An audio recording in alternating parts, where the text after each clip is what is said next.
स्वामी समर्थ शिवानंदाय मंगलाय तनोहरि. ಸುಖ ಸ್ವರೂಪಿಗಳೇ, ಇಂದು ತಾವೆಲ್ಲರೂ ಇಂತಹ ಪವಿತ್ರ ಬೆಳಿಗ್ಗೆ ಸಮರ್ಥ ಶಿವಾನಂದ ಮತ್ತು ಈರಣ್ಣರವರ ಪ್ರವಚನ ಕೇಳಲಿಕ್ಕೆ ಬಂದಿದ್ದೀವಿ.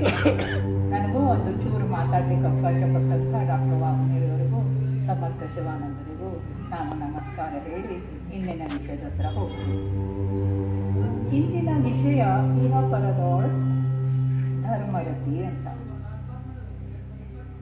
ಈ ಸಾಲಿನ ಕ್ಯಾನ್ವಾಸ್ ಬರೆಯುವ ಶೈಲಿ, ವಿನ್ಯಾಸ ಸಮಾಜದ ಕಳಕಳಿ ನೋಡಿದರೆ ಇದು ನಿಜಗುಣ ಶಿವಯೋಗಿಯವರ ಕೈವಲ್ಲ ಪದ್ಧತಿಯಿಂದ ಆರಿಸಿದಂತಹ ಸಾಲು.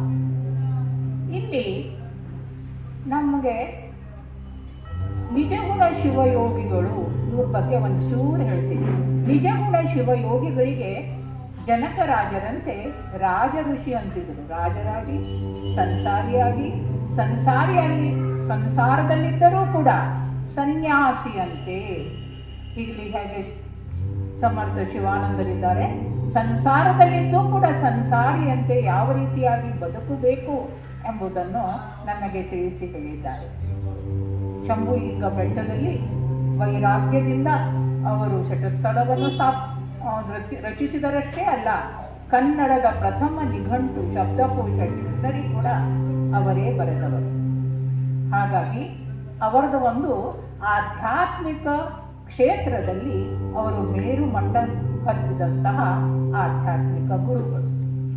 ಇಂದು ಅವರೇನು ಮಾಡಿದ್ದಾರೆ ಅಂದರೆ, ಅದು ಕ್ರೆಡಿಟ್ ಗೋಸ್ ಟು ಶಿವಾನಂದ ಸ್ವಾಮಿಗಳವರಿಗೆ ಹೋಗ್ತದೆ. ಯಾಕಂದರೆ ಅವರೇನಿದ್ದಾರೆ ಅಂದರೆ, ಯಾವುದನ್ನು ಭಕ್ತರಿಗೆ ಯೂಸ್ಫುಲ್ ಆಗ್ತದೆ, ಅವರಲ್ಲಿ ಪ್ರಗತಿ ಡೆವಲಪ್ಮೆಂಟ್ ಆಗ್ತದಂತ ಈ ವಿಷಯವನ್ನು ಆಯ್ಕೆ ಮಾಡಿದ್ದಾರೆ. ಈ ಒಂದೇ ಒಂದು ಸಾಲಿನಲ್ಲಿ ಆಧ್ಯಾತ್ಮದ ಆಳಕ್ಕೆ ಹೋಗುವ ಸಾಹಸವನ್ನು ನಿಜಗುಣ ಯೋಗಿಗಳು ಮಾಡಿದ್ದಾರೆ. ಇಲ್ಲಿ 3 ಶಬ್ದಗಳಿವೆ, ಹೆಚ್ಚಂದರೆ 4 ಶಬ್ದಗಳು. ಅದೇನಂತ ಹೇಳಿದರೆ, ಒಂದು ಇಹ ಪರ, ಆಮೇಲೆ ಗೀತ, ಆಮೇಲೆ ಧರ್ಮರತಿ. These are the 4 words, only 4 words. ಇದರಿಂದ ಸಮುದ್ರದಂತಹ ಆಳವಾದ ಆಧ್ಯಾತ್ಮಿಕ ಕ್ಷೇತ್ರದ ಒಳಗೆ ಹೋಗುವ ಪ್ರಯತ್ನ ನಮ್ಮ ಎದುರಿಗೆ ಅವರು ಇಟ್ಟಿದ್ದಾರೆ. ಈಗ ಹಿತ ಯಾವುದು, ಅದರ ಅರ್ಥ ತಿಳಿದುಕೊಳ್ಳುವ. ಹಿತ ನಮಗೆ ಯಾವುದು ಹಿತ? ಈಗೇನಾಗಿದೆ, ಹಿತದಲ್ಲಿ ಅನೇಕ ಪ್ರಕಾರಗಳಿವೆ. ಕೆಲವರಿಗೆ ಹೆಣ್ಣಿನ ಹಿತ, ಹಣದ ಹಿತ, ಹೊನ್ನಿನ ಹಿತ, ಆಸ್ತಿಯ ಹಿತ, ಪ್ರತಿಷ್ಠೆಯ ಹಿತ, ಕುರ್ಚಿಯ ಹಿತ, ಹೀಗೆ. ಈಗಂತೂ ಡ್ರಗ್ಸ್ ಅಂತೂ ನಮ್ಮ ಭಾರತದಲ್ಲಿ 25% ಯುವಕರು ತಗೊಳ್ತಾ ಇದ್ದಾರೆ. ಇಷ್ಟು ಜನ ಗುಟ್ಕಾ, ಮಟ್ಕಾ, ಓಸಿ, ಬಟ್ಕಾ ಅದೆಲ್ಲ ಅದು. ಈಗ ಡ್ರಗ್ ಒಂದು ಹೊಸ ಬಂದ್ಬಿಟ್ಟಿದೆ. ಅವರಿಗೆ ಏನಾಗ್ತಿದೆ, ಅದರಲ್ಲಿ ಹಿತ ಕಾಣುತ್ತದೆ. ನಮಗೆ ಯಾವುದು ಹಿತ, ಯಾವುದು ಅಹಿತ, ಯಾವುದು ಒಳ್ಳೆಯದು, ಯಾವುದು ಕೆಟ್ಟದು, ಯಾವುದು ಸತ್ಯ, ಯಾವುದು ಮಿಥ್ಯ, ಇದು ನಮಗೆ ತಿಳಿಯಬೇಕಾಗಿದೆ ಅಂತ ಇಲ್ಲಿ ನಿಜಗುಣ ಶಿವಯೋಗಿಗಳು ಹೇಳ್ತಾರೆ. ಯಾಕಂದರೆ ನಮ್ಮ ಶರೀರದ ಇದು ಇವೆಲ್ಲ ಅವಯವಗಳು ಹೊರಗಿವೆ. ಕಣ್ಣು ಹೊರಗಿದೆ, ಕಿವಿ ಹೊರಗಿದೆ. ಇವು ಏನು ಮಾಡ್ತವೆ, ಹೊರಗಿನ ಆಕರ್ಷಣೆಗೆ ಆಕರ್ಷಿತರಾಗ್ತಾರೆ. BMW ಒಂದು ಗಾಡಿ ಹೋಗ್ತಾ ಇದೆ, ಆಡಿ ಹೋಗ್ತಾ ಇದೆ, ಲ್ಯಾಂಡ್ ಕ್ರೂಸರ್ ಹೋಗ್ತಾ ಇದೆ. ಎಷ್ಟು ದೊಡ್ಡ ಗಾಡಿ ಅಲ್ಲ, ಎಲ್ಲರೂ ಈಗ ನೋಡೋದು ನಾನು ನೋಡ್ತೀನಿ. ಹೋಗುವುದೇ ಇದೆ. ಸೈಕಲ್ ಮೇಲೆ ಹೋದ್ರು ಅಲ್ಲಿ ಮುಟ್ತೀಯ. ಯಾಕೆ ಅದನ್ನು ನೋಡಬೇಕು? ಯಾಕಂದ್ರೆ ಕಣ್ಣು ಯಾವಾಗಲೂ ಲಕ್ಸುರಿ ಅಂತಾನೆ ಹೋಗ್ತದೆ. ಅದಕ್ಕೆ ಸಂತ ಕಬೀರ್ ಒಂದು ಕಡೆ ಹೇಳ್ತಾರೆ, ಏನಂತಾರೆ, ಕೆಹತ ಕಬೀರ್ ಜನ ಜಾಗೆ, ಏನಂತೇಳಿ, ಸುಧಾ ಸುರಯ್ಯ ಉನಿಕೆ ಪೀಚೆ, ಸುಧಾ ಸುರಯ್ಯ ಕಾಂಚನ್ ಅಂತಾರೆ. ಸುಧಾ ಅಂದರೇನು, ಸರಾಯಿ. ಸುರಯ್ಯ ಅಂದರೆ ಹೆಣ್ಣು, ಕಾಂಚನ್ ಅಂದರೆ ಹಣ. ಇವುಗಳ ಹಿಂದೆ 3 ಹೋಗಿ ಏನಾಗ್ಬಿಟ್ಟಿವಿ, ನಾವು ಹೊರ ಅವಯವದ ಉಪಯೋಗ ತಗೊಂಡು ನಾವು ಸತ್ಯಾನಾಶ ಆಗಿ ಹೋಗಿದ್ದೀವಿ. ಅದಕ್ಕಾಗಿ ಇಲ್ಲಿ ನಿಜಗುಣಗಳು ಹೇಳ್ತಾರೆ, ಒಳ ನಾವು ಹೋಗಬೇಕು. ನಮ್ಮ ಮನಸ್ಸಿನ ಅಂತರಂಗದಿಂದ ನಾವು ನೋಡಬೇಕು. 86,000 ಯೋನಿಗಳಿಂದ ನಾವು ಈಗ ಮನುಷ್ಯ ಜನ್ಮ ನಮ್ಗೆ ಸಿಕ್ಕಿದೆ. ಯಾವುದೋ ಪುಣ್ಯದಿಂದ ಅದನ್ನು ಸಾರ್ಥಕ ಮಾಡಿಕೊಳ್ಬೇಕಾದ್ರೆ ಯಾವುದು ಹಿತ ಅಂತ ನಮಗೆ ಗೊತ್ತಾಗಬೇಕು ಅಂತ ಇಲ್ಲಿ ಹೇಳ್ತಾ ಇದ್ದಾರೆ. ಆದರೂ ನಮ್ಗೆ ಗೊತ್ತಾಗೋದಿಲ್ಲ. ಈಗ ಅತ್ಯಂತ ಕ್ವಚಿತ ಅಪ್ಪವ್ರಂಥವ್ರು ಸಿಗೋರು, ಅತ್ಯಂತ ಕ್ವಚಿತ. ಹಿಂದಿನಿಂದನೂ ದಯಾನಂದ, ನಿತ್ಯಾನಂದ, ಪ್ರೇಮಾನಂದ, ಶಿವಾನಂದ, ವಿವೇಕಾನಂದ, ಇಷ್ಟೆಲ್ಲ ರಮಣ ಮಹರ್ಷಿ, ರಾಮಕೃಷ್ಣ ಪರಮಹಂಸ, ಚೈತನ್ಯ ಮಹಾಪ್ರಭು, ಇವರು ಆತ್ಮಾನಂದಪ್ಪವರು, ನಿರಂಜನಪ್ಪವರು, ಇವರು ಸಮರ್ಥ ಶಿವಾನಂದರು, ಎಲ್ಲರೂ ಇದನ್ನು ಹೇಳ್ಕೊಳ್ತಾ ಬಂದಿವಿ. ಆದರೆ ನಮ್ಗೆ ಇಲ್ಲಿ ಎರಡು ಕಿವಿ ಕೊಟ್ಟು ದೇವರು ತಪ್ಪು ಮಾಡಿದ್ದಾರೆ. ಒಂದು ಕಿವಿಯಿಂದ ಕೇಳ್ತೀವಿ, ಇನ್ನೊಂದು ಕಿವಿಯಿಂದ ಬಿಡ್ತೀವಿ. ಆಮೇಲೆ ಅಲ್ಲಿ ಲೈನ್ನಲ್ಲಿ ಗಂಡ್ಮಕ್ಳಿಗೆ ಹೆಣ್ಮಕ್ಳಿಗೆ ಹುಗ್ಗಿ ಮತ್ತು ರೊಟ್ಟಿ ಕೊಡ್ತಾರೆ, ತಿಂತೀವಿ, ಮನೆಗೆ ಹೋಗಿ ಮತ್ತದೇ ಪ್ರಪಂಚ ಮಾಡ್ತೀವಿ. ಎಲ್ಲಾನು ವೇಸ್ಟ್ ಅಂತಾರೆ. ಹಾಗಾಗಿ ನಮಗೆ ಯಾವುದು ಹಿತ ಅಂತ ತಿಳ್ಕೊಳ್ಬೇಕಾದ್ರೆ ನೀವೆಲ್ಲರೂ ಆತ್ಮಾನಂದ ಆಶ್ರಮಕ್ಕೆ ಬನ್ನಿ, ನಾನು ನಿಮಗೆ ಧರ್ಮರತಿ ಮಾಡ್ತೀನಿ ಅಂತ ಹೇಳಿದ್ರು ಕೂಡ ಕೇಳುವರು ಬರೀ 1%. ಹಾಗೆ ಕೇಳಿದ್ರೆ ಇವತ್ತು ಇಷ್ಟು ಕೊಲೆ, ಸುಲಿಗೆ, ದರೋಡೆ, ಭ್ರಷ್ಟಾಚಾರ ಇವೆಲ್ಲ ನಡೀತಾನೇ ಇರಲಿಲ್ಲ.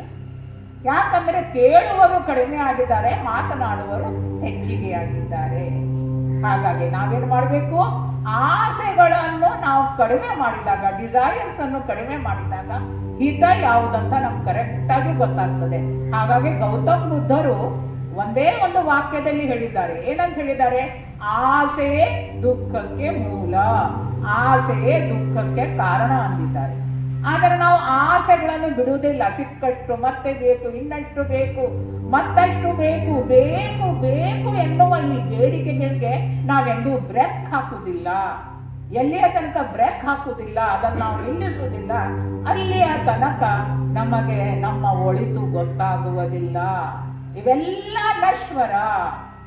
Lord Shankara, who is known as ocean of wisdom, ಜ್ಞಾನದ ಸಮುದ್ರವೆಂದೇ ಪ್ರಸಿದ್ಧರಾದ ಶಂಕರಾಚಾರ್ಯರು ಹೇಳ್ತಾರೆ, ಪುನರಪಿ ಜನನಂ ಪುನರಪಿ ಮರಣಂ ಪುನರಪಿ ಜನನಿ ಜಠರೇ ಶಯನಂ ಇಹ ಸಂಸಾರೇ ಬಹುದುಸ್ತಾರೆ ಕೃಪಯಾ ಪಾರೆ ಪಾಹಿ ಮುರಾರೆ. ಇಲ್ಲಿ ಅವರು ಸ್ಪಷ್ಟವಾಗಿ ಹೇಳ್ತಾರೆ, ಪುನರಪಿ. ಪುನರಪಿ ಅಂದ್ರೆ again and again, often and often, ಮತ್ತೆ ಮತ್ತೆ, ಹೊರಳಿ ಮರಳಿ. ನೀನೇನಾಗ್ತಿದ್ಯಾ? ಸಾಯ್ತೀಯ ಮತ್ತು ಹುಡ್ತೀಯ, ಸಾಯ್ತೀಯ ಮತ್ತು ಹುಡ್ತೀಯ. ಪುನರಪಿ ಜನನಿ ಜಠರೇ ಶಯನಂ. ಹಿಯರ್ ಯೂಸ್ 2 words, ಜನನಿ ಮತ್ತು ಜಠರ. ಜನನಿ ಅಂದರೆ ಈ ಮನುಷ್ಯ ತಾಯಿ ಅಂತಾನೆ ಅಲ್ಲ, ಕತ್ತೆ ಎನ್ನುವ ತಾಯಿ. ಅವರು ಓಂ ಬಂದ್ರೇನು? ಜಠರೆ, ಕತ್ತೆ ಅಥವಾ ಹಂದಿ, ಅಥವಾ ಮತ್ತೆಂಥದ್ದೋ ಪ್ರಾಣಿಗಳ ಹೊಟ್ಟೆಯಿಂದ ಹುಟ್ಟಿ ಕೊನೆಗೆ ಮನುಷ್ಯ ಎನ್ನುವ ತಾಯಿಯ ಹೊಟ್ಟೆಯಿಂದ ಮನುಷ್ಯ ಜನ್ಮ ಸಿಕ್ಕಿದರೂ ಕೂಡ ನೀನು ಕೃಪಯ ಪಾರೆ ಪಾರಿ ಮುರಾರೆ. ಮುರಾರೆ ಅಂದ್ರೆ ಲಾರ್ಡ್ ಕೃಷ್ಣ, ಗೋಪಾಲ ಅಂತ ಅರ್ಥ ತಗೊಳ್ಳದೆ, ಕೃಷ್ಣ ಅಂದರೆ ಅರಿವು, ಕೃಷ್ಣ ಅಂದರೆ ಜ್ಞಾನ. ಅದನ್ನು ಪಡೆಯುವ ತನಕ ನಿನ್ನ ಜೀವನದಲ್ಲಿ ಹಿತ ನಿನಗೆ ಇಲ್ಲ ಅಂತಾರೆ.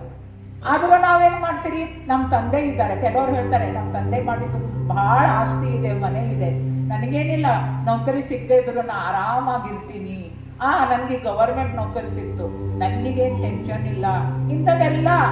ನಮ್ಮ ತಾಯಿ ಇದ್ದಾರೆ, ಅವ್ರ ಹತ್ರ ಬೇಕಾದಷ್ಟು ಬಂಗಾರ ಇದೆ, ಅಥವಾ ನನ್ನ ಬಂಧು ಬಳಗ ಇದ್ದಾರೆ, ನನಗೇನಾದ್ರೂ ಕಷ್ಟ ಬಂದ್ರೆ ಅದಕ್ಕೂ ಶಂಕರಾಚಾರ್ಯ ಹೇಳ್ತಾರೆ, ಮಾತಾ ನಾಸ್ತಿ ಪಿತಾ ನಾಸ್ತಿ, ಮಾತಾ ನಾಸ್ತಿ ಪಿತಾ ನಾಸ್ತಿ, ನಾಸ್ತಿ ಬಂಧು ಸಹೋದರ, ನಾಸ್ತಿ ಬಂಧು ಸಹೋದರ, ಅರ್ಥೋ ನಾಸ್ತಿ ಗ್ರಹಂ ನಾಸ್ತಿ, ಅರ್ಥಂ ನಾಸ್ತಿ ಗ್ರಹಂ ನಾಸ್ತಿ.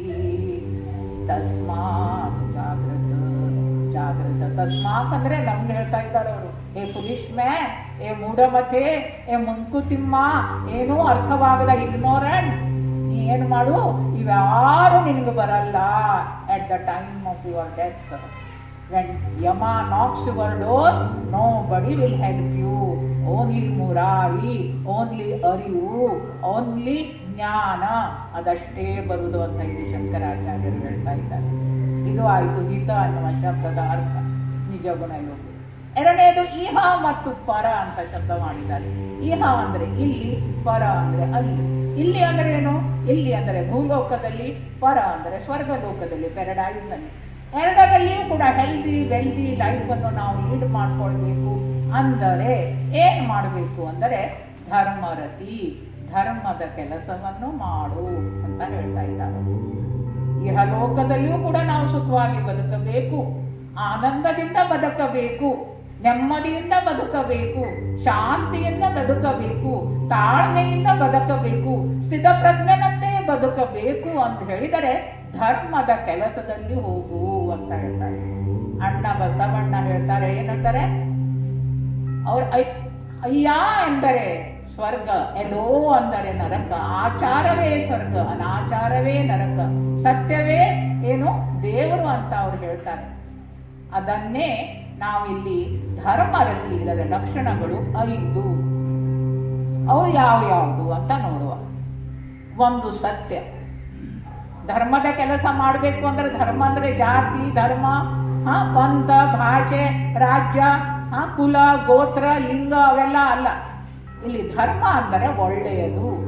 ಇಲ್ಲಿ ಧರ್ಮದ ಮೊದಲನೆಯ ಲಕ್ಷಣ ಅಂದರೆ ಸತ್ಯ. ಸತ್ಯವನ್ನೇ ಮಾತನಾಡಬೇಕು, ಸತ್ಯದಿಂದಲೇ ನುಡಿಯಬೇಕು ಅಂತ. ಇದು ಸತ್ಯದ ಏನಾಗಿದೆ? ಸತ್ಯ ಇದು ಇಮ್ಮಾರ್ಟಲ್ ಆಗಿದೆ, ಶಾಶ್ವತವಾಗಿದೆ. ಇದು ಧರ್ಮದ ಮೊದಲನೆಯ ಲಕ್ಷಣ. ಎರಡನೆಯ ಲಕ್ಷಣ ಅಂದರೆ ಚಿತ್ತ. ಚಿತ್ತ, ದಿಸ್ ಇಸ್ ವೆರಿ ಇಂಪಾರ್ಟೆಂಟ್. ಇದು ಮರ್ಕಟ ಸಮಾನ, ಇದು ತಲೆ. ಇದೇನಾಗಿದೆ? ನಿಮ್ಮನೆಗೆ ಟಿವಿ ನೋಡ್ರಿ, ಮೇಲಿನ ಎಂಟಿನ ಮಂಗ್ಯ ಅಲಗಾಡಿಸ್ತು, ಗಾಳಿ ಬಂದಾಗ ಅಲಗಾಡಿಸ್ತು, ಅಥವಾ ಏನಾದರೂ ಕಾರ್ಮೋಡ ಬಂತು ಅಂದರೆ ಟಿವಿಯಲ್ಲಿ ಚಿತ್ರಗಳು ಅಲಗಾಡ್ತಾವೆ. ಹಾಗೆ ನಮ್ಮ ಚಿತ್ತ ಏನಾಗಬೇಕು? ಸ್ಥಿರವಾಗಬೇಕು, ಶಾಂತವಾಗಿರಬೇಕು, ಸಮಾಧಾನವಾಗಿರಬೇಕು. ಅಂದರೆ ನಾವೇನು ಮಾಡಬೇಕು ಅಂದರೆ ಧ್ಯಾನ, ಮನನ, ಚಿಂತನ, ನಿಧಿಧ್ಯಾಸನ, ಇಂಥವರ ಸಂಘ, ಇಂಥವರ ಪ್ರವಚನ, ದರ್ಶನ, ಸ್ಪರ್ಶನಗಳನ್ನು ಮಾಡಿಕೊಂಡಾಗ ನಮ್ಮಲ್ಲಿ ಚಿತ್ತ ಏನಾಗ್ತದೆ? ಶುದ್ಧವಾಗ್ತದೆ. ಪ್ರತಿಯೊಬ್ಬರಲ್ಲಿ ಇದೆ. ಅದೇನಿದೆ ಅಂತ ಹೇಳಿದರೆ, ನಿಮ್ಗೆ ಸ್ವಚ್ಛವಾದ ನೀರು ಬೇಕು ಅಂದರೆ ಅದರಲ್ಲಿ ಕಲ್ಲು ಹಾಕಬಾರ್ದು, ಸುಮ್ಮನೆ ಬಿಟ್ಬಿಟ್ರೆ ತಿಳಿಯಾದ ನೀರು ಸಿಗ್ತದೆ. ಅದೇ ರೀತಿಯಾಗಿ ನಾವು ಶಾಂತರಾದಾಗ ನಮ್ದು ವಿಚಾರ ಶಕ್ತಿ ಬೆಳೀತದೆ. ಅದನ್ನೇ ಇಲ್ಲಿ ಸ್ವಾಮಿಗಳು ನಮಗೆ ಅಪ್ಪವರು ಕಲಿಸ್ತಾರೆ. ಅದು ಚಿತ್ತ, ದಟ್ ಈಸ್ ವೆರಿ ಇಂಪಾರ್ಟೆಂಟ್. ಆಮೇಲೆ ನಿತ್ಯ, ಇದು ಎಂದೂ ಬದಲಾಗದು, ಇದು ಸದಾ ಸರ್ವದಾ ಇರುವಂಥದ್ದು, ನಿರಂತರವಾಗಿರುವಂಥದ್ದು, ಎವರ್ ಲಾಸ್ಟಿಂಗ್ ಆಗಿರುವಂಥದ್ದು. ಇದಕ್ಕೆ ಯಾವಾಗಲೂ ಮರಣವಿಲ್ಲ. ಇದು ಮೂರನೆಯದು ಧರ್ಮದ್ದು. ನಾಲ್ಕನೆಯದು ತಂದ್ರೆ ಆನಂದ, ಪರಮಾನಂದ, ನಿತ್ಯಾನಂದ, ಶಿವಾನಂದ, ಚಿದಾನಂದ. ಆನಂದದ ಪರಮಾವಧಿ ಧರ್ಮದಲ್ಲಿದೆ. ಇದು ಧರ್ಮದ 4ನೇ ಲಕ್ಷಣ. 5ನೆಯದು ಇದು ಪರಿಪೂರ್ಣ, ಸಂಪೂರ್ಣ, ಫುಲ್ ಫ್ಲೆಜ್. ಮತ್ತು ಇದರಲ್ಲಿ ಏನೂ ಹಾಕ್ಲಿಕ್ಕಾಗಲ್ಲ, ಇದು ಸಂಪೂರ್ಣ. ಇದು 5 ಲಕ್ಷಣಗಳು ಎಲ್ಲಿಯ ತನಕ ನಾವು ಮಾಡುವುದಿಲ್ಲವೋ ನಾವು ಧರ್ಮರತಿಗಳಲ್ಲ. ನಾವು ಎಷ್ಟೋ ಕಡೆ ಹೋಗಿದ್ದಾಗ ನೋಡ್ತೀವಿ, ಒಂದು ಫ್ಯಾನ್ ಅನ್ನು ಕೊಟ್ಟರು ಕೂಡ ಫ್ಯಾನಿನ ಒಂದು ರೆಕ್ಕೆದಲ್ಲಿ ಇದು ಇವರಿಂದ ಕೊಟ್ಟಿದ್ದು ಅಂತ ನಾವು ಬರೀತೀವಿ, ಫೋಟೋ ತೆಗೆಸ್ಕೊಳ್ತೀವಿ. ಧರ್ಮರತಿ ಅಂದರೆ ಒಂದು ಕೈಯಲ್ಲಿ ಮಾಡಿದಂತಹ ದಾನ ಅಥವಾ ಒಳ್ಳೆಯ ಕೆಲಸ ಇನ್ನೊಬ್ಬರಿಗೆ ಗೊತ್ತಾಗಬಾರದು. ಎಲೆಯ ಮರೆಯ ಕಾಯಿಯಂತೆ ಇರಬೇಕು. ಇದು ಧರ್ಮರತಿಯ ಲಕ್ಷಣ. ಹಾಗಾಗಿ ಒಳಿತು ಯಾವುದು ಅಂದರೆ ಧರ್ಮದಿಂದ ನಡೆಯಬೇಕು. ಧರ್ಮದಿಂದ ಯಾವ ರೀತಿ ನಡೆಯಬೇಕು ಅಂತ ಉಪನಿಷತ್ತಲ್ಲಿ ಈ ರೀತಿಯಾಗಿ ಹೇಳಲಾಗಿದೆ. ಸತ್ಯಂ ವದ ಧರ್ಮಂಚರ ಸ್ವಾಧ್ಯಾಯ ಮಾಂ ಪ್ರಮದ. ಸತ್ಯಾನ್ನ ಪ್ರಮದಿತವ್ಯಂ, ಧರ್ಮಾನ್ನ ಪ್ರಮದಿತವ್ಯಂ, ಕುಶಲಾನ್ನ ಪ್ರಮದಿತವ್ಯಂ, ಭೂತೈನ ಪ್ರಮದಿತವ್ಯಂ, ಸ್ವಾಧ್ಯಾಯ ಪ್ರವಚನಾಭ್ಯಾಂ ನ ಪ್ರಮದಿತವ್ಯಂ. ಮಾತೃದೇವೋ ಭವ, ಪಿತೃದೇವೋ ಭವ, ಆಚಾರ್ಯ ದೇವೋ ಭವ, ಅತಿಥಿ ದೇವೋ ಭವ. ಏತಾನಿ ನವಧ್ಯಾನಿ. ಇದು 9 ಕ್ಯಾರೆಕ್ಟರ್ಸ್. ಎಲ್ಲಿ ತನಕ ನಮ್ಮಲ್ಲಿ ಬರುವುದಿಲ್ಲವೋ ಅಲ್ಲಿಯ ತನಕ ನಮ್ಮದು ಒಳಿತಾಗಲು ಸಾಧ್ಯವೇ ಇಲ್ಲ, ನಮಗೆ ಜ್ಞಾನ ಸಿಗಲು ಸಾಧ್ಯವೇ ಇಲ್ಲ. ಈಗ ಸ್ವಾಧ್ಯಾಯ ಪ್ರವಚನಾಭ್ಯಾಸ ಇದು ಸ್ವಾಮಿಗಳು ಮಾಡ್ತಾ ಇದ್ದಾರೆ. ನಿರಂಜನಪ್ಪ ಅವರು, ಆತ್ಮಾನಂದಪ್ಪ ಅವರು ತನ್ನ ತಂದೆಯಿಂದ ಅಜ್ಜನಿಂದ ಮತ್ತು ಅದರಲ್ಲಿ ತಾನು ಓದಿ ಸ್ವಾಧ್ಯಾಯದಿಂದ ಓದಿ ತಿಳಿದು ಅನುಭವದ ಶಕ್ತಿಯನ್ನು ಕೂಡಿಸಿ ಒಂದು ಮೇರು ಪರ್ವತ ಆಗಿದ್ದಾರೆ ಅವರು. ನಮ್ದೇನೋ ಪುಣ್ಯ ನಮಗೆ ಅವರು ಸಿಕ್ಕಿದ್ರು. ನನಗೆ ಭಾಳ ಲೇಟ್ ಆಗಿದ್ದು 3-4 ವರ್ಷದ ಹಿಂದೆ ಸಿಕ್ಕರು ಅವರು. ಯಾಕಂದ್ರೆ ನಾವೇನ್ ಮಾಡಿದೀವಿ, ಧರ್ಮ ಅಂದ್ರೆ ಅದು ಬರೀ ಅಡಿಗೆ ಮನೆಯಲ್ಲೇ ನಾವು ಕೇಂದ್ರೀಕೃತವಾಗಿದ್ದೀವಿ. ಮೊನ್ನೆ ನಮ್ಗೆ ಒಬ್ಬರು ಮನೆಯಲ್ಲಿ ನನಗೂ ನಮ್ಮ ಮನೆಯವರು ಊಟಕ್ಕೆ ಕರೆದಿದ್ರು. ಆ ಮನೆಯ ಮುತ್ತೈದೆ ಹೆಣ್ಣು ಏನ್ ಮಾಡ್ತಾ ಇದ್ಲು ಅಂದ್ರೆ ಎಲ್ಲ ಬಾಕಿ ಅಡಿಗೆ ಹುಬ್ಬಿ ಇರ್ಲಿ, ಕಾಯಿ ಪಲ್ಯದೇನು ಪಲ್ಯ ಇರ್ಲಿ ಬೇರೆ ಇಟ್ಟಿದ್ಲು, ಅನ್ನವನ್ನು ಬೇರೆ ಇಟ್ಟಿದ್ಲು. ಕೈಯಲ್ಲಿ ಒಂದು ಸಣ್ಣ ತಂಬಿಗೆ ಇತ್ತು. ಅವಳೇನ್ ಮಾಡ್ತಿದ್ಲು, ಅನ್ನ ಬಡಿಸಿದ ಕೂಡಲೇ ಕೈ ಅಲ್ಲೇ ಪರಿಶಿ ಮೇಲೆ ತೊಳ್ಕೊತಿದ್ಲು, ಮತ್ತು ಬಾಕಿದೆಲ್ಲ ಮುಟ್ಟಿದ್ದನ್ನು ಅವಳು ತೊಳ್ಕೊತಿರ್ಲಿಲ್ಲ. ನಾನು ಅವಳಿಗೆ ಕೇಳಿದೆ, ಪ್ರತಿ ಸಲ ಅನ್ನ ಮುಟ್ಟಿದಾಗ ನೀವು ಯಾಕೆ ಕೈ ತೊಳ್ಕೊಳ್ತೀರಿ? ಅನ್ನ ಅದು ಎಂಜಿದು, ಅದು ಮಡಿಗೆ ಬರೋದಿಲ್ಲ ಅಂದ್ರೆ ಧರ್ಮ. ಅಂದ್ರೆ ಆ ದೇವಸ್ಥಾನ, ಈ ದೇವಸ್ಥಾನ, ಆ ತೀರ್ಥಯಾತ್ರೆ, ಈ ತೀರ್ಥಯಾತ್ರೆಗೆ ಅಲ್ಲಿ ಧೂಪ, ಅಲ್ಲಿ ತೆಂಗಿನಕಾಯಿ ಹೋಗಿ, ಅಲ್ಲಿ ಉದ್ಬತ್ತಿ ಹಚ್ಚು, ಇದರಲ್ಲೇ ನಮ್ಮ ಧರ್ಮ ಅಂತ ತಿಳ್ಕೊಂಡ್ ಬಿಟ್ಟಿವಿ. ಧರ್ಮ ಅಂದ್ರೆ ಅದಲ್ಲ.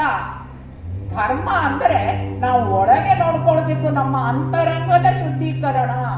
ಎಲ್ಲಿಯ ತನಕ ಅಂತಃಕರಣ ಶುದ್ಧೀಕರಣ ಆಗುವುದಿಲ್ಲವೋ ಅಲ್ಲಿಯ ತನಕ ನಾವು ಯಾರು, ಯಾಕೆ ಹುಟ್ಟಿದ್ದೀವಿ ಅನ್ನುವ ಜ್ಞಾನದ ಪರಿಕಲ್ಪನೆ ನಮಗೆ ಬರುವುದಿಲ್ಲ. ಹಾಗಾಗಿ ನಾವೇನು ಮಾಡಬೇಕು ಅಂದ್ರೆ ಧರ್ಮರತಿಯಾಗಿ ಬದುಕಬೇಕು. Live and let others to live. ನಾವು ಬದುಕಬೇಕು, ಇತರರಿಗೂ ಬದುಕಲು ಬಿಡಬೇಕು, ದಬ್ಬಾಳಿಕೆ ಮಾಡಬಾರದು, ಧರ್ಮದಿಂದ ನಡೆಯಬೇಕು ಅಂತ ಇಲ್ಲಿ ನಿಜಗುಣ ಶಿವಯೋಗಿಗಳು ಹೇಳ್ತಾರೆ. ಕೊನೆಯದಾಗಿ ನಾನು 2 ಮಂಕುತಿಮ್ಮನ ಒಂದು ಹಾಡು ಮತ್ತು ಇನ್ನೊಬ್ಬರ ಒಂದು ಹಾಡು ಹೇಳಿ ನನ್ನ ಮಾತನ್ನು ಮುಗಿಸಲು ಪ್ರಯತ್ನಿಸುತ್ತೇನೆ. ಇಲ್ಲಿ DVಜಿಯವರು ಮಂಕುತಿಮ್ಮನ ಕಗ್ಗದಲ್ಲಿ ಒಂದು ಕಡೆ ಹೇಳ್ತಾರೆ, ನಾವು ಯಾವ ರೀತಿಯಾಗಿ ಬದುಕಬೇಕು ಧರ್ಮದಡಿಯಾಗಿ.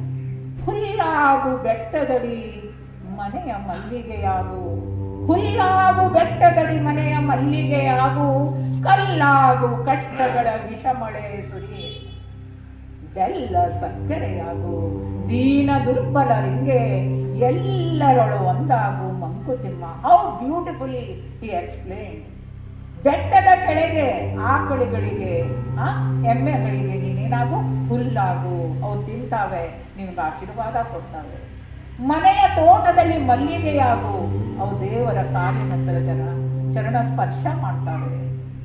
ಕಲ್ಲಾಗು, ಜೀವನ ಅಂದರೆ ಸಂಕಟ, ಇಟ್ ಬೆಡ್ ಆಫ್ ಥಾಟ್ಸ್ ಅಂತಾರೆ ವಿಲಿಯಂ ಶೇಕ್ಸ್ಪಿಯರ್. ಅದು ಮುಳ್ಳಿನ ಹಾಸಿಗೆ. ಜಗತ್ತಿನಲ್ಲಿ ಯಾರೂ ಇಲ್ಲ ಐ ಆಮ್ ಹ್ಯಾಪಿ ಅನ್ನಲಿಕ್ಕೆ. ಏನಾದರೂ ಒಂದು ಅವರಿಗೆ ಕಷ್ಟ ಇದ್ದೇ ಇದೆ. ಅದಕ್ಕಾಗಿ ಏನಾಗು ಕಲ್ಲಾಗು. ಎಷ್ಟೆಲ್ಲ ಮಂದಿ ನಮ್ಮನ್ನು ಅಪಮಾನ ಮಾಡ್ತಾರೆ, ಕೆಲವೊಮ್ಮೆ ನಮಗೆ ನಷ್ಟ ಆಗ್ತದೆ, ಕೆಲವೊಮ್ಮೆ ಕಿರಿಕಿರಿ ಹೆಂಡತಿ ಸಿಕ್ಕಿರ್ತಾರೆ, ಕೆಲವರು ಬೆಸನಿ ಗಂಡ ಸಿಕ್ಕಿರ್ತಾರೆ, ಮಾತು ಕೇಳದ ಮಕ್ಕಳು ಹುಟ್ಟಿರ್ತಾರೆ. ಎಂತೆಂಥ ಕಷ್ಟ ಬಂದ್ರು ಕಲ್ಲಾಗು. ಏನು ವಿಷಮಳೆ ಸುರಿಯೇ, ಎಂಥ ಕಷ್ಟ ಬಂದ್ರು ಕಲ್ಲಾಗು. ಕೊನೆಗೇನು ಹೇಳ್ತಾರೆ, ಬೆಲ್ಲ ಸಕ್ಕರೆಯಾಗು ದೀನ ದುರ್ಬಲರಿಗೆ ಎಲ್ಲರೊಳು ಒಂದಾಗು ಮಂಕುತಿಮ್ಮ. ಎಲ್ಲರಿಗೆ ಬೆಲ್ಲ ಸಕ್ಕರೆ ಹಾಗೆ ನೀವು ವ್ಯವಹಾರ ಮಾಡಿ ಎಲ್ಲ ಕಡೆಗೆ ನಿಮಗೆ ಒಳ್ಳೆಯದು ಸಿಗ್ತದೆ. ಕೊನೆಗೆ ಇನ್ನೊಬ್ಬ ಕವಿ ಏನ್ ಹೇಳ್ತಾರೆ ನೋಡ್ರಿ, ನಿಂದೆಯಲ್ಲಿ ಮಿಂದು. ನಿಂದೆಯಲ್ಲಿ ಅವನು ಮಿಂದು ಅಂದ್ರೆ ಜಳಕ ಮಾಡೋದು, ಸ್ನಾನ ಮಾಡೋದು. ನಿಂದೆಯಲ್ಲಿ ಮಿಂದು ಚಂದವಾಯಿತು ಬದುಕು. ನಿಂದೆಯಲ್ಲೇ ಮಿಂದು ನಾನು ಸ್ನಾನ ಮಾಡಿ ನನ್ನ ಜೀವನ ಚಂದ ಆಯಿತು. ಬೆಂದ ಮಡಕೆಯಂತೆ ಗಟ್ಟಿಗೊಂಡು. ಮಡಕೆ ಮಾಡುವ ಕುಂಬಾರ ಎಷ್ಟು ಅದನ್ನು ಬೇಯಿಸ್ತಾನೆ ಅಷ್ಟು ಮಡಿಕೆ ಗಟ್ಟಿ. ಹಾಗಾಗಿ ಎಷ್ಟು ಅವರು ನಿಂದೆ ಮಾಡ್ತಾರೆ, ನಾನು ಗಟ್ಟಿಯಾಗಿದ್ದೀನಿ. ಮುಂದೆ ಅವನು ಹೇಳ್ತಾ ಇದ್ದಾನೆ, ಹಿಂದೆ ತೆಗಳಿದರೆಷ್ಟು ಮುಂದೆ ಹೊಗಳಿದರೆಷ್ಟು ಅದನ್ನು ನಾವು ಮಾಡ್ತೀವಿ. ನಿಮ್ಮ ಎದುರುಗಡೆ ನಾ ಹೇಳ್ತೀನಿ, sir you are so great, you have knowledge is so great ಅಂತ ಅಂತೀನಿ. ಹಿಂದ್ಬದಿಗೆ ಗೊತ್ತಿದ್ದತೆ ಅಂತ ಹೇಳ್ತೀನಿ. ಅಂದ್ರೆ ಹಿಂದೆ ಒಂದು ನಮೂನೆ, ಮುಂದೆ ಒಂದು ನಮೂನೆ. ಮಂದಹಾಸವ ಬೀರಿ ಎಲ್ಲವನುಂಡು, ಅದಕ್ಕೆ ಸ್ಥಿತ ಪ್ರಜ್ಞೆ ಪರಿಸ್ಥಿತಿ ಅಂತಾರೆ. ಇಲ್ಲಿ ಪ್ರಭು ಹಳ್ಕಟ್ಟಿ ಅವರದ್ದು ಒಂದ್ಸಲ ನಾನು ಲೈಬ್ರರಿಯಲ್ಲಿ ಗ್ರಂಥ ಓದುವಾಗ ಅವ್ರ ಮಗ ಸತ್ತಿದ್ದಾನೆ, ಮನೆಯ ಕಟ್ಟೆಯ ಮೇಲೆ ಹೆಣ ಇಟ್ಟಿದ್ದಾರೆ. ಅವರು ಬಸವಣ್ಣನ ಪುಸ್ತಕ ಸಲುವಾಗಿ ಯಾರೋ ಒಬ್ರು ಹೇಳಿದ್ರು 8 ಗಂಟೆಗೆ ಬರ್ರಿ ನಾನು ನಿಮ್ಗೆ ಹಣ ಕೊಡ್ತೀನಿ ಅಂದ್ರೆ, ಹಣ ಇಲ್ಲಿದ್ದಾಗ ಅವರು ಅಲ್ಲಿ ಅವ್ರ ಕಡೆಯಿಂದ ಹಣ ವಸೂಲಿ ಮಾಡ್ಲಿಕ್ಕೆ ಪುಸ್ತಕ ಪ್ರಿಂಟ್ ಮಾಡ್ಲಿಕ್ಕೆ ಹೋಗಿದಾಗ, ದಟ್ ಈಸ್ ಕಾಲ್ಡ್ ಸ್ಥಿತ ಪ್ರಜ್ಞ ಸ್ಥಿತಿ. ಸುಖ ಇರ್ಲಿ, ದುಃಖ ಇರ್ಲಿ, ನೋವಿರಲಿ, ರೋಗ ಬರ್ಲಿ, ಯಾವಾಗಲೂ ಇದ್ರ ಹಾಗೆ ನಗ್ನಗ್ತಾ ಯಾವಾಗ್ಲೂ ಅವ್ರನ್ನ ನೋಡ್ರಿ ನೀವು, ಲೀನರಾಗಿರ್ತಾರೆ. ತನ್ನರಲ್ಲೇ ಇದ್ದು ಮತ್ತು ಜನರ ಸಲುವಾಗಿ, ಸಮಾಜದ ಸಲುವಾಗಿ, ತನ್ನ ಆತ್ಮಜ್ಞಾನವನ್ನು ಬೆಳೆಸುವ ಸಲುವಾಗಿ ಯಾವಾಗಲೂ ಯಾವ ರೀತಿ ಇರ್ತಾರಲ್ಲ ಆ ರೀತಿಯ ಸ್ಥಿತ ಪ್ರಜ್ಞೆ ಗುಣ ನಾವು ಕಲಿಬೇಕು. ಅದಕ್ಕಾಗಿ ಹರ್ಬರ್ಟ್ ಸ್ಪೆನ್ಸರ್ ಹೇಳ್ತಾರೆ, ಏನ್ ಹೇಳ್ತಾರೆ ಅವರು, observation plus imitation is equal to education. ಇಲ್ಲಿ ಬಂದಾಗ ಅವರನ್ನು ಸೂಕ್ಷ್ಮವಾಗಿ ನೋಡ್ಬೇಕು. ಅವ್ರು ಆ ರೀತಿಯಾಗಿ ಏರ್ಲಿಕ್ಕೆ ಕಾರಣ ಏನು? ಅವರ ಅಪ್ಪವರು, ಅವರ ಅಜ್ಜವರು, ಅವರ ಕುಲದಲ್ಲಿ ಅವರ ಅಮ್ಮವರು ಮತ್ತು ಅವರು ಈ ರೀತಿಯಾಗಿ ಆಗ್ಲಿಕ್ಕೆ ಅವತ್ತು ಕೂಡ ಸಂಸ್ಕಾರ, ಆತ್ಮಚಿಂತನೆ ಮತ್ತು ಸ್ವ ಅಧ್ಯಾಯ ಇವೆಲ್ಲದರನ್ನು ಕೂಡಿ ಆ ರೀತಿ ಶಕ್ತಿಯುತರಾಗಿದ್ದೀರಿ. ಅದಕ್ಕಾಗಿ ನೀವೆಲ್ಲರೂ ಇಲ್ಲಿ ಆತ್ಮಾನಂದ ಆಶ್ರಮಕ್ಕೆ ಬಂದ್ರೆ ನೀವು ನಿಮ್ಮ ಹಿತ ಯಾವುದು ಅದನ್ನು ನಾವು ತಿಳ್ಕೊಳ್ಬೇಕು.